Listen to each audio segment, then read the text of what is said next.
Welcome back to all of you a new video again guys. आज के इस video में आप सीखने वाले हैं कूड के बारे में, जो कि स्पोकन इंग्लिश में सबसे ज़्यादा यूज होता है। यानी कि कूड से रिलेटेड बहुत सारे सेंटेंसेज हम बनाते हैं जो कि हम डेली लाइफ में अपने यूज करते हैं। तो देखिए, आज के इस वीडियो में कूड के जितने सारे यूजेज होते हैं उन सभी के बारे में बिल्कुल डिटेल में पढ़ने वाले हैं। जैसे कि could, could be, could have to, could have had, could have been, could have had to.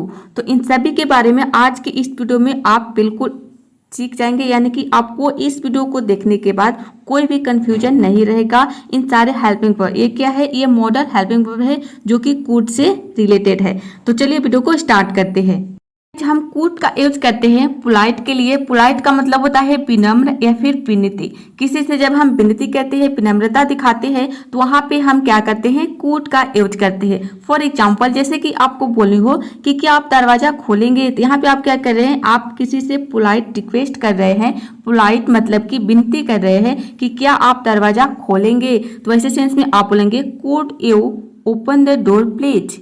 अब यहाँ पे देखिए, यदि आपको ज़्यादा रिक्वेस्ट करनी हो, यानी कि 100% आपको किसी से रिक्वेस्ट करनी हो पूरी, तो वहाँ पे आप क्या करेंगे? कूड के जगह पे वुड का यूज करेंगे। इसके पहले मैंने आपको बताया था वुड, WOULD, वुड। उसका मतलब हो जाएगा, यदि आपने यहाँ पे वुड का यूज कर दिया तो उसका मतलब हो जाएगा कि आप बहुत ज़्यादा रिक्वेस्ट कर रहे हैं। और यहाँ पे कूड का यूज कर रहे हैं तो इसका मतलब है आप 50%, यानी कि 100%, मान लीजिए 100% आप किसी से रिक्वेस्ट कर रहे हैं, तो वहाँ पे आप क्या करना है? आपको वुड का यूज करना है, WOULD। लेकिन आप 50% यानी कि किसी से रिक्वेस्ट कर रहे हैं, थोड़ा रिक्वेस्ट कर रहे हैं, तो वहाँ पे आपको क्या करना है? कूड का यूज करना है।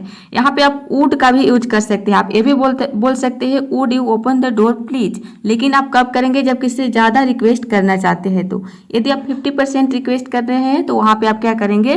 वुड का यूज करेंगे, would you open the door please. Next है, क्या आप मेरा मोबाइल देंगे? Could you give my mobile please. अब यहाँ पे कुड के जगह पे यदि ज़्यादा रिक्वेस्ट से आपको किसी से मोबाइल मांगना चाहते हैं, ज़्यादा रिक्वेस्ट करना चाहते हैं, तो कुड के जगह पे आप क्या बोल सकते हैं? Would you give me my mobile please. तो इस तरह से आप कूड का यूज करते हैं किसी से विनती करने के लिए, पोलाइट रिक्वेस्ट करने के लिए। चलिए अब देखते हैं नेक्स्ट रूल।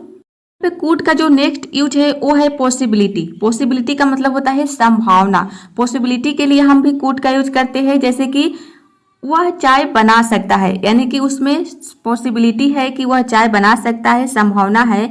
100% संभावना नहीं है, उसमें 50% ही संभावना है कि वह चाय बना सकता है।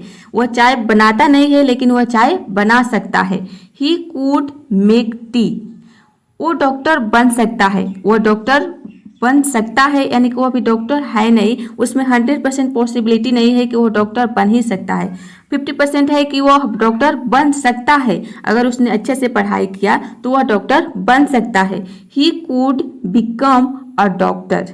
तो इस तरह से हम कुड का यूज पॉसिबिलिटी के लिए करते हैं, यानी कि संभावना के केस में करते हैं कि ये संभावना है, यानी कि ये 100% नहीं, श्योर नहीं है कि वह डॉक्टर बन ही जाएगा। संभावना है कि वह डॉक्टर बन सकता है अगर उसने अच्छे से पढ़ाई किया। और यहाँ पे देखिए, वह चाय बना सकता है, यानी कि अगर उसने अच्छा से चाय बनाया, मन से बनाया, तो वह चाय बना सकता है। ये संभावना है कि वह बना सकता है। जरूरी नहीं है कि वह चाय बनाता है, उसको बनाना आता है, लेकिन 50% श्योर है आपकी वह चाय बना सकता है। यहाँ पे देखिए, नेक्स्ट कूड का यूज है वो है सका या फिर पाया। सका और पाया के सेंस में हम कूड का यूज करते हैं, यानी कि इस तरह के सेंटेंस आप अपने डेली लाइफ में हर रोज बोलते हैं। गाइस, ये है क्लास 5। यदि डे 5 है, यदि आपने डे 1 से लेकर डे 4 तक क्लास नहीं देखा है, स्पोकन इंग्लिश की सीरीज चल रही है, तो ऊपर आई बटन पे क्लिक करके आप डे 1 से डे 4 तक क्लास देख सकते हैं। बिल्कुल शुरू से अंग्रेजी बोलना सीख सकते हैं। तो देखिए, यहाँ पे कूड का यूज हम सबसे ज़्यादा करते हैं सका और पाया के सेंस में। फॉर एग्जाम्पल, मैं उसके शादी में नहीं जा पाया। I couldn't go there her marriage. यहाँ पे देखिए, कुड नॉट को हम शॉर्ट फॉर्म में बोलते हैं कुडंट। ये स्पोकन इंग्लिश में सबसे ज़्यादा यूज होता है। नेक्स्ट एग्जाम्पल है, मैं यह नहीं कर सका। I couldn't do this. तो इस तरह के सेंटेंस आप हर रोज बोलते हैं कि मैं वहाँ नहीं जा पाया, मैं खाना नहीं बना पाया, वह खाना नहीं बना पाया, वह कपड़े नहीं धो पाए। तो इस तरह के सेंटेंस आप, मैं वह जा सका, मैं वहाँ जा पाया, पॉजिटिव में भी इसका प्रयोग होता है। तो आई होप आपने सका या फिर पाया के सेंस में कूड का यूज समझ गए होंगे। चलिए अब देखते हैं नेक्स्ट रूल।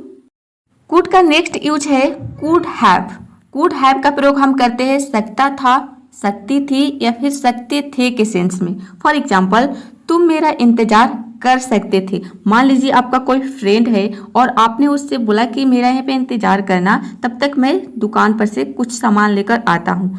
लेकिन आपका फ्रेंड इंतजार नहीं करा, वह घर चला गया। तो ऐसे सेंस में आप अपने फ्रेंड से बोल सकते हैं, यानी कि पास्ट की बात को आप कह सकते हैं कि तुम मेरा इंतजार कर सकते थे। तो ऐसे सेंस में आप क्या बोलेंगे, यू, यहाँ पे आई की जगह पे यू होगा। You could have waited for me, यानी कि तुम मेरा इंतजार कर सकते थे। वो खाना बना सकती थी। She could have eaten food. अब इसमें आप वर्ब के थर्ड फॉर्म का यूज करेंगे, जैसे कि देखिए यहाँ पे वेट के थर्ड फॉर्म का यूज हुआ है वेटेड। यहाँ पे ईट होता है खाना के लिए, उसका यहाँ पे थर्ड फॉर्म है eaten. She could have eaten food.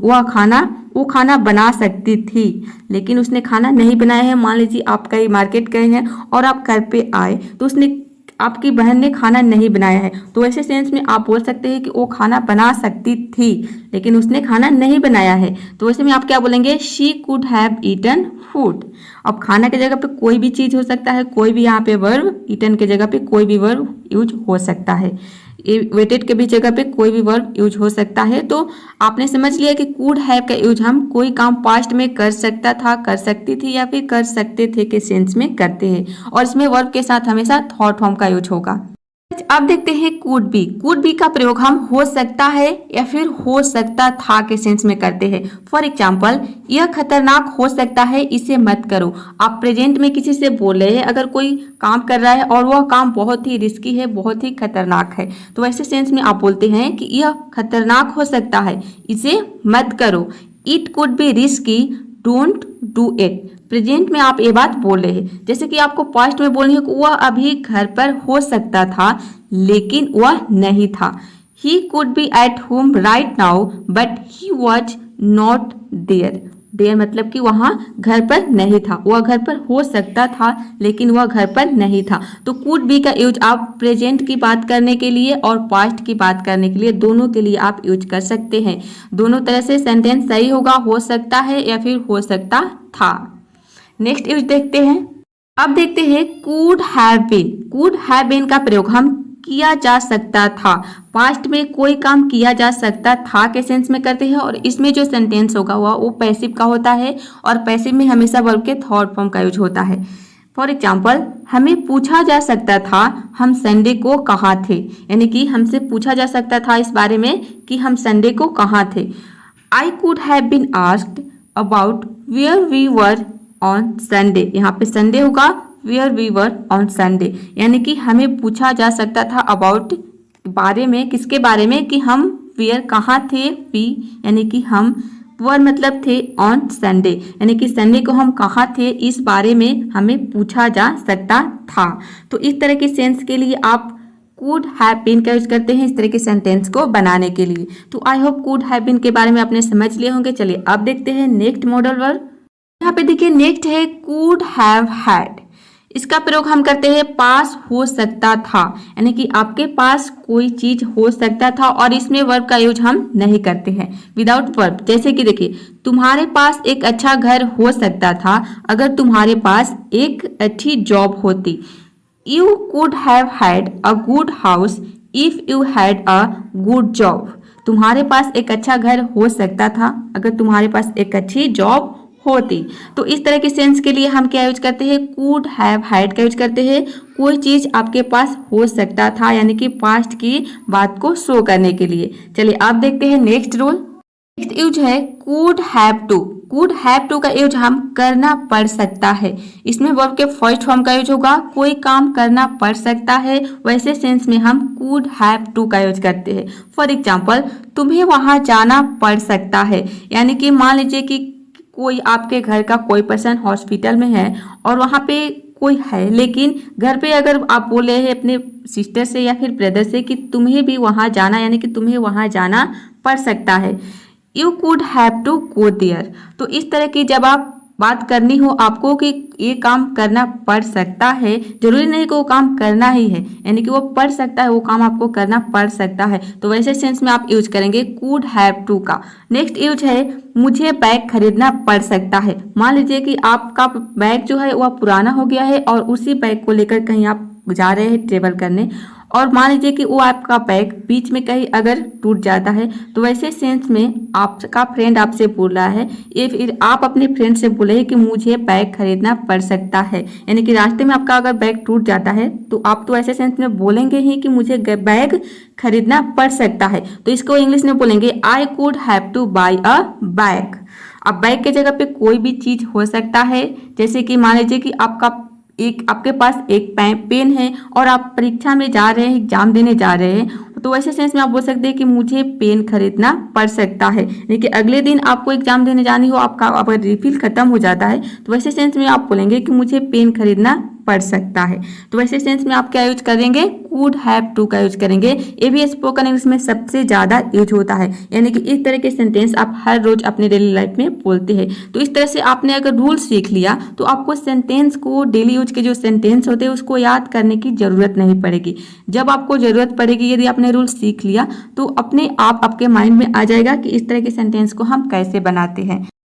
अब देखते हैं कुड हैव हैड टू, इसका प्रयोग हम करना पड़ सकता था, यानी कि पास्ट की बात के लिए बताने के लिए हम करते हैं कुड हैव हैड टू का यूज। जैसे कि मान लीजिए आपको पास्ट में बोलनी हो कि तुम्हें ये काम करना पड़ सकता था, तो वैसे सेंस में आप यूज करते हैं कुड हैव हैड टू का, और इसमें हमेशा वर्ब के फर्स्ट फॉर्म का यूज होता है। फॉर एग्जाम्पल, तुम्हें वहां जाना पड़ सकता था, you could have had to go there.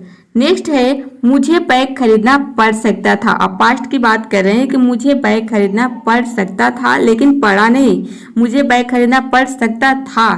I could have had two by a bag. मान लीजिए कि आप कहीं जा रहे हैं और आपका बैग कमजोर है लेकिन वो टूटा नहीं, तो घर पे आके बोल रहे हैं कि टूटा तो नहीं, लेकिन अगर टूट जाता तो मुझे बैग खरीदना पड़ सकता था। आई could have had two by a bag. तो इस तरह के सेंस को बताने के लिए आप यूज करते हैं कुड हैव हैड टू। ये भी स्पोकन इंग्लिश में सबसे ज्यादा यूज होता है, यानी कि इस तरह के सेंटेंस भी आपको बोलने की जरूरत पड़ती है, लेकिन आप बोलते नहीं क्योंकि इसके बारे में आपको पता नहीं होता है। तो जब तक आपको सेंस नहीं पता होगा, यानी कि जो हेल्पिंग वर्ब सबसे ज्यादा जरूरी है हेल्पिंग वर्ब के बारे में जानना, क्योंकि सबसे ज्यादा यूज होता है हेल्पिंग वर्ब स्पोकन इंग्लिश में।